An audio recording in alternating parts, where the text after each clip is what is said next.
As analysts, our goal is to uncover the story hidden in our data.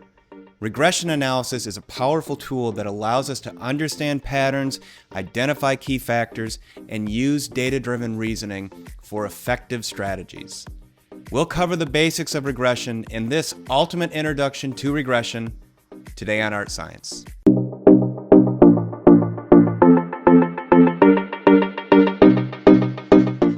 Hey there, I'm Kevin Hartman, Associate Professor at the University of Notre Dame and founder of the Art+Science Analytics Institute, where our mission is to make you a better analyst. Regression analysis is a statistical method used to see how independent variables like prices, advertising, and weather affect a dependent variable like sales, website traffic, or customer loyalty. By understanding this relationship, we can make predictions and decisions. There are different regression methods, but ordinary least squares regression, or OLS regression for short, is the most common approach. The formula for OLS regression looks like this, where Y is the dependent variable. This is the outcome you're looking to predict. X1, X2, X3, these are the independent variables, the factors that you want to see how they influence that outcome, such as ad spend, social media engagement, email open rates, things like that. And then beta 1, beta 2, beta n, those are the coefficients that quantify the effect of each independent variable on the dependent variable. These can be positive, they can be negative, they can be microscopic small if there's very little effect, they can be huge if there's very big effect from each of these variables on that outcome. Beta 0, this represents the intercept. That's the baseline amount of the y that dependent variable when all the other x's, all those independent variables go to 0. And then epsilon, the e at the end, this is the error term. These are the things that your model, based on the variables that you've placed into it, hasn't accounted for. Look, we can't build a regression model that certainly covers every single factor that might affect that dependent variable. So the epsilon at the end, that captures all the other effects that are unexplained by your model.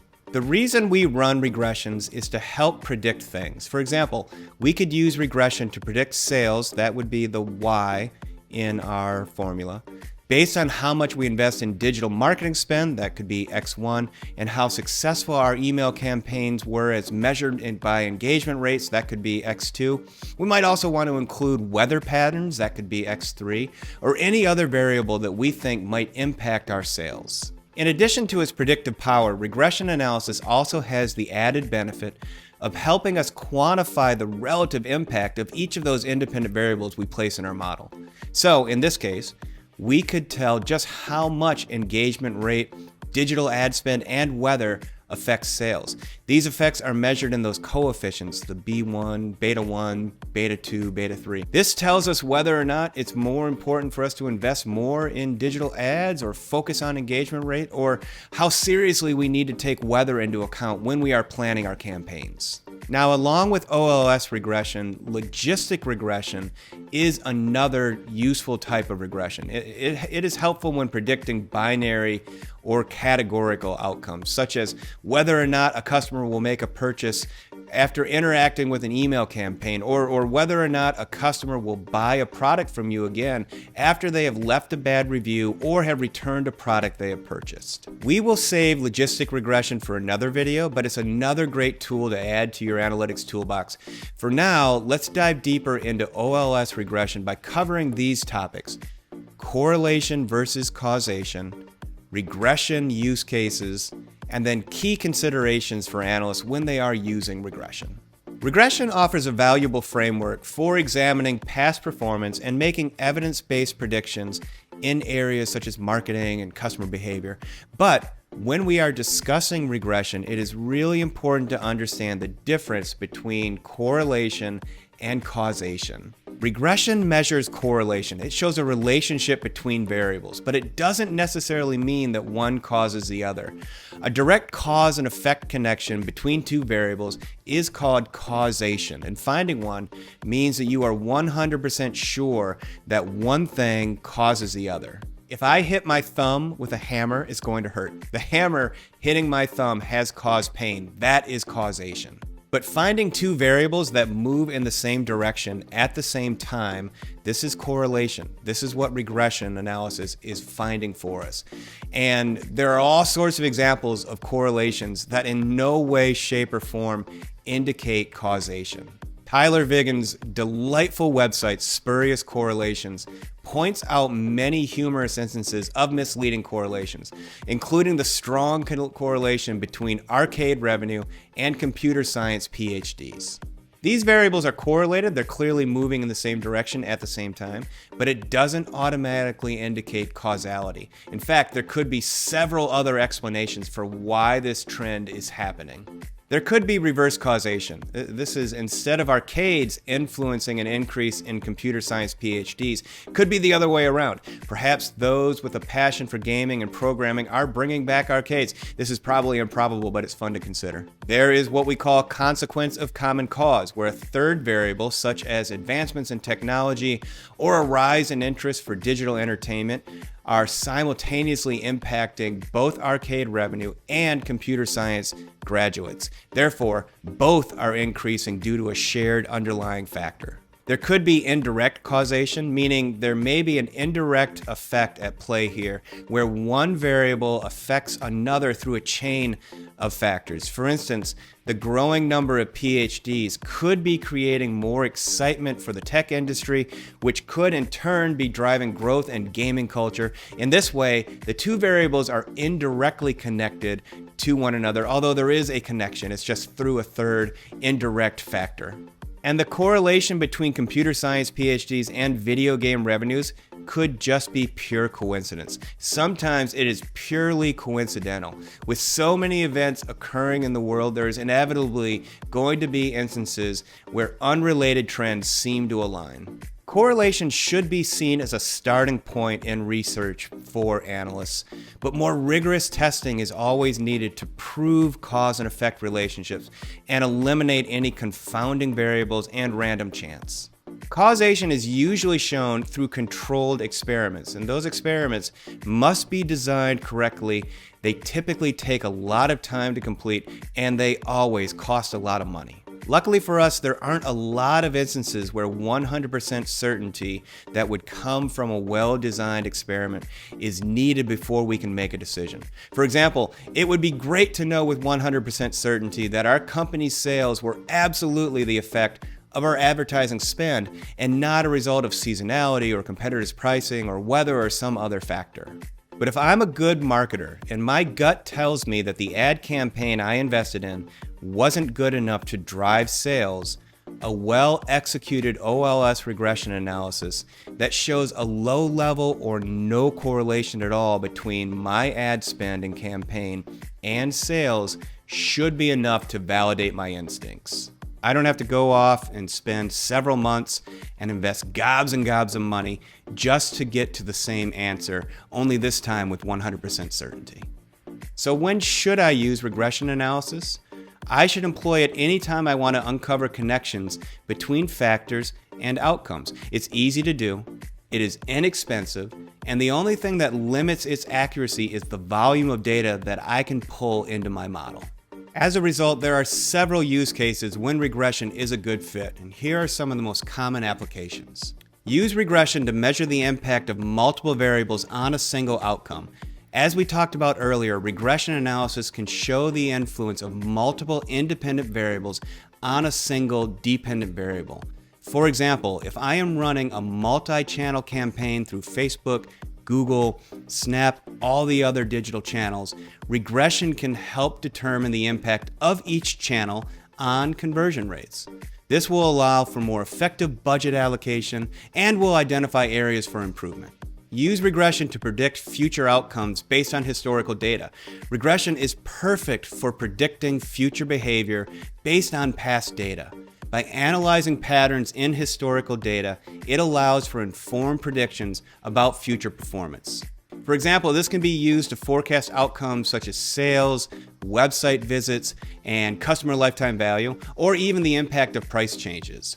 Predictive modeling with regression is a common use case and helps us make data-driven decisions and plans for the future. Use regression to optimize marketing strategies and test hypotheses.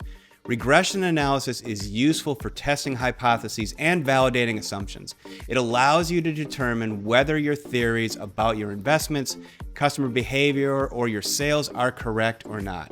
For example, it can help optimize strategies by analyzing how changes in ad creatives or targeting criteria impact key measures like return on ad spend or customer acquisition costs.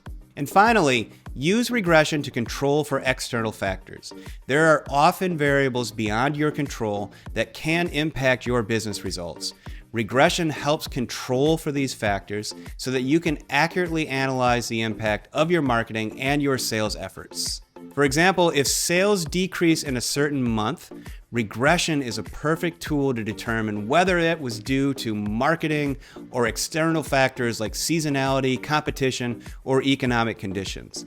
This allows for more accurate conclusions about the effectiveness of your actions. By identifying key drivers of performance, regression analysis helps you optimize marketing strategies and resource allocation for better business results. Apply it at crucial points to unlock your data's full potential and make more informed decisions. When conducting a regression analysis, it is important to consider various factors that can affect the strength and reliability of your results. These measures offer valuable insight into how well your model fits the data and makes accurate predictions. Regression analysis can identify the most influential variables on your outcome, which will allow for more strategic decision-making based on those factors that you are measuring. It's important for you as the analyst to understand what factors are driving or linked to your outcomes so that you can include them in the model and ensure that you are capturing the most effects. You'll measure this by looking at that error rate. If that error rate, that epsilon in your model is very large, it means there's a number of unexplained factors out there that you still need to pull into your data, so pay close attention to that. There are two critically important measures associated with regression that's important for you as the analyst to know as well. That is R and R squared. The letter R represents the correlation coefficient in regression analysis, which is measuring the strength and the direction of the linear relationship between your dependent variable and all the independent variables that you've pulled into your model. Its range is going to be from -1 to +1, with a +1 indicating perfect positive correlation and a -1 a perfect negative correlation. 0 represents no linear relationship at all. So a high R value indicates that there's strong connection between the independent variables in your model and that dependent variable that you've been modeling against. If R represents the strength of connection between your independent variables and your dependent variable and the direction of that connection, then R squared is what we use to measure the total accuracy of your model. R squared is going to range from 0 to 1, and a good rule of thumb is that anything over 0.8 indicates a very strong, accurate model. Anything below that means your model accuracy is questionable. You may want to add more independent variables to eliminate some of the error. You may need to use better data in the model. Whatever that is, getting an R squared that is closer to the higher end of that scale is going to be important for you so that you can rely on the results. Visualizing your regression analysis can really help interpret the relationships between variables. Yeah, you can read that in the outputs from your model in terms of numbers in a table, but seeing it visually is always a better way for you to pick up those patterns as well as communicate those patterns to others. Scatter plots with regression lines showing model fit simplify insights, particularly for non-expert stakeholders, and can be a really effective means of communication for you. While regression analysis can always offer valuable insights, it does have limitations. Regression cannot prove causation, only correlation. Additionally, data quality greatly affects model accuracy. It's so crucial to have clean, complete, and relevant data for meaningful results. Regression analysis turns data into strategic insight, helping you understand the why behind your results. If you haven't integrated it into your marketing analysis yet, now is the time to try. I hope this ultimate introduction to regression has motivated you to begin using it in your practice. Thanks so much for watching. If you haven't already, take a moment, subscribe to this channel, like this video, and share it with anyone that you think might be interested in data analytics. Every single week, we are bringing new, exciting, and important videos on data analytics, and we would love to have you there for the journey. Be sure to check out the links in the description below for additional Art+Science resources, and sign up for our newsletter to get exclusive tips, course updates, and more directly in your inbox. Thanks again for watching, and we'll see you in the next video.